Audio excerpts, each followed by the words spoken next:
नमस्कार, मैं काना धनगर। आप देख रहे हैं आपका अपना यूट्यूब चैनल। जिस तरीके से चुनाव मैदान में युवाओं का बहुत बड़ा रोल रहता है, जी हाँ, आप सही समझे। युवा है तो राजनीति है, ये बात हमें आखिरकार समझनी चाहिए। देश का युवा देश का भविष्य होता है और युवा से ही राजनीति का साकार होता है। इसी मुद्दे को लेकर हमारे साथ एक ऐसे युवा नेता के तौर पर जाने जाते हैं, महान दल से हैं। आपको बता दें कि लगातार आगरा में एक अच्छी पकड़ बनाते जा रहे हैं युवा नेता। मेरे साथ में राजा धनगर मौजूद है, तो बहुत बहुत स्वागत है राजा धनगर जी आपका। आपको बता दें कि देश का चौथा स्तंभ पत्रकारिता को कहा जाता है, तो वहीं अगर मैं बात कहने की आए तो देश का चौथा स्तंभ युवाओं को भी कहा जाना चाहिए। आज ऐसे ही युवा मेरे साथ मौजूद हैं। राजा धनगर जी, मैं बात करना चाहूँगा इनसे। पहले तो राजा धनगर जी, मैं जानना चाहूँगा आपका पूरा परिचय। पूरा परिचय हमारे दर्शकों को दीजिए। मेरा नाम राजा धनगर है। मैं ग्राम पंचायत बिलावटी से आता हूँ और मैं अभी 12वीं कक्षा के इम्तिहान दूंगा, जो कि अप्रैल में होगी।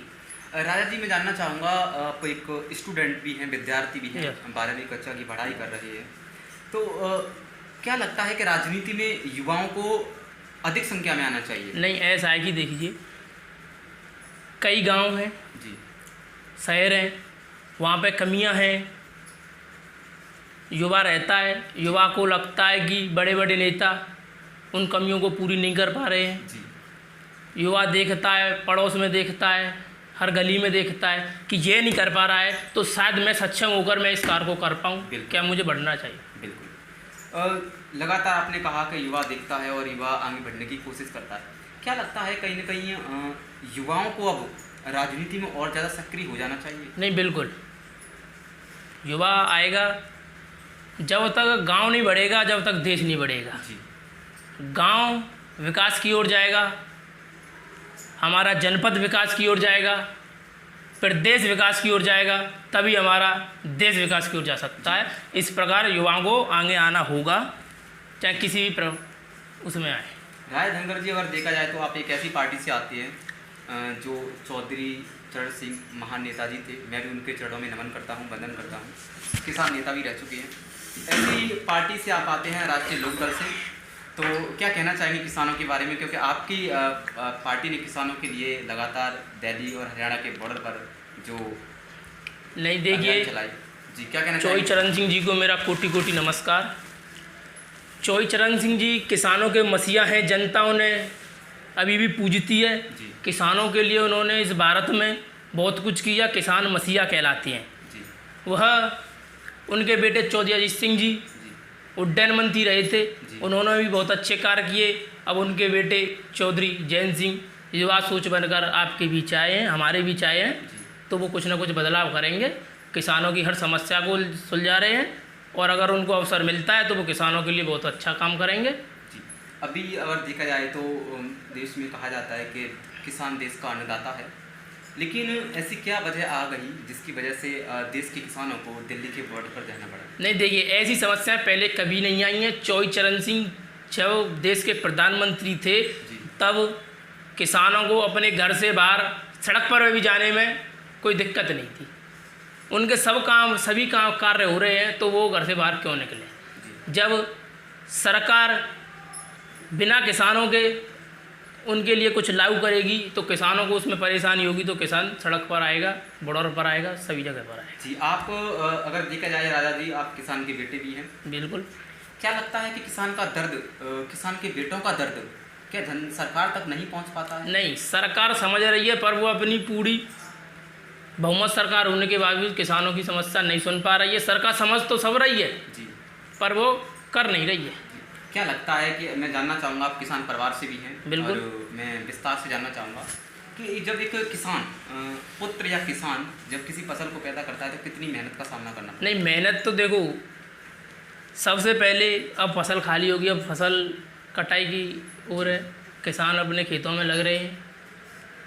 अब यह फसल कटेगी, परे होगी खेतों की, अगली फसल की बुवाई होगी, तो किसान इतनी कड़ी धूप में पानी की व्यवस्था करता है, आलू की बुवाई की थी, अब जो पहले निकल के गई है, जी। खुदाई करी है, अब आने वाली फसल में भी इतनी मेहनत करेगा तो इस मेहनत का फल उसे मिलना चाहिए। बिल्कुल। मुद्दा ये है किसानों का, हम इतना कार्य कर रहे हैं, हमें मंडियों में भाव नहीं मिल रहा है, सरकारी मंडियों में भाव नहीं मिल रहा है उनको। सरकारी भाव है 1800, उनका माल बिक रहा है 1400, 1500, 1100, 900। क्या लगता है राजा जी कि 2022 में राष्ट्रीय लोकदल सरकार बनाने में सक्षम रहेगा? नहीं, बिल्कुल जनता के, किसानों के प्यार से तो यह लग रहा है कि चौधरी जयंत सिंह जी की सरकार अब के आए, क्योंकि संघर्ष निरंतर जारी है और देखते हैं। जी राजा जी, अगर एक सवाल मैं आपसे करना चाहूँगा, आप युवा राजनेता हैं और बहुत अच्छा बर्ताव भी करते हैं, हमने देखा था, आज देख भी लिया। मैं जानना चाहूँगा कि जिस तरीके से वर्तमान सरकार ने किसानों को आतंकवादी कहा था, क्या आप शायद बॉर्डर पर ही थे क्या? नहीं, मैं बॉर्डर पर नहीं था जी। मैं अपने खेतों पे था। मैं सोशल मीडिया के जरिए मैंने सब देखा, सब जाना। तो देखो, किसान अगर खालिस्तानी बता रहे हैं, आतंकवादी बता रहे हैं, किसान आतंकवादी क्यों है? किसानों को आतंकवादी बता रहे हैं तो किसान शब्द ना लगाएं जी कि किसान आतंकवादी है। अगर किसान आतंकवादी है तो सरकार ने उनसे 11 बार वार्ता क्यों की, उनसे बात क्यों करी? अगर आतंकवादी है, खालिस्तानी है, क्यों की बात है? राजा जी, एक छोटी सी हमारी एक सवाल है, छोटा सा, बिल्कुल बिल्कुल। कि आप अभी 12वीं की पढ़ाई कर रही हैं और राजनीति में भी आप आए हैं, तो क्या कहना चाहेंगे देश के युवाओं के लिए, क्या संदेश है आपका? नहीं, युवाओं के लिए संदेश ये है कि अपनी पढ़ाई पूरी प्रक्रिया से करें, सभी बातों को समझें। युवा आगे आएगा, गांव विकास होगा, गांव में विकास होगा, जनपद में विकास होगा, प्रदेश में विकास होगा। जब ही हमारे देश का विकास होगा, युवाओं को आना होगा, चाहे किसी भी क्षेत्र में आए, चाहे पढ़ाई के क्षेत्र में आए, चाहे राजनीति के क्षेत्र में आए। किसान के पुत्र मेहनत कर रहे हैं, उनको आगे आना होगा। युवाओं को शिक्षित हैं और उनको आना आगे। बहुत बहुत धन्यवाद राजा धनगर जी से बात करने के लिए। साथ ही हमारे साथ में राजा धनगर जी मौजूद थे, जिनका कहना है बहुत ही अच्छा वक्तव्य है उनका। उन्होंने बताया है कि कहीं न कहीं किसान के बेटों को राजनीति में, शिक्षा में आगे आना होगा। अगर आपका मन है जिस चीज़ में आगे फील्ड में आने का, आप पूर्ण बहुमत के साथ उस फील्ड में लग जाइए। तो वही उन्होंने वर्तमान सरकार को घेरते हुए कहा है कि जिस सरकार को बॉर्डर पर किसान खालिस्तानी और आतंकवादी नजर आते हैं, तो उस सरकार ने उन आतंकवादियों के साथ 11 बार वार्ता कैसे करनी? क्या सरकार की इतनी हिम्मत हो गई कि आतंकवादियों के सामने वार्ता करने को मजबूर होना पड़ा? जी हाँ साथियों, आपको बता दें कि लगातार किसान आंदोलन लगातार चल रहा है महीनों से, लेकिन अभी भी किसी भी तरीके का तोड़ नहीं निकल रहा है। आपको बता दें कि राकेश टिकैत जी लगातार इस आंदोलन की अध्यक्षता कर रहे हैं। तो वहीं आपको बता दें कि ऐसे युवाओं की देश को वास्तव में आवश्यकता है। देश युवाओं पर चलता है, देश युवाओं पर टिकता है। तो मैं कहना चाहूँगा जितने भी युवा हमें देख रहे हैं, वास्तव में उन युवाओं को राजा धनगर से सीख अवश्य लेनी चाहिए, क्योंकि हम पढ़ाई में तो चले जाते हैं, लेकिन शिक्षा के साथ साथ हमें राजनीति का भी चस्का होना जरूरी है।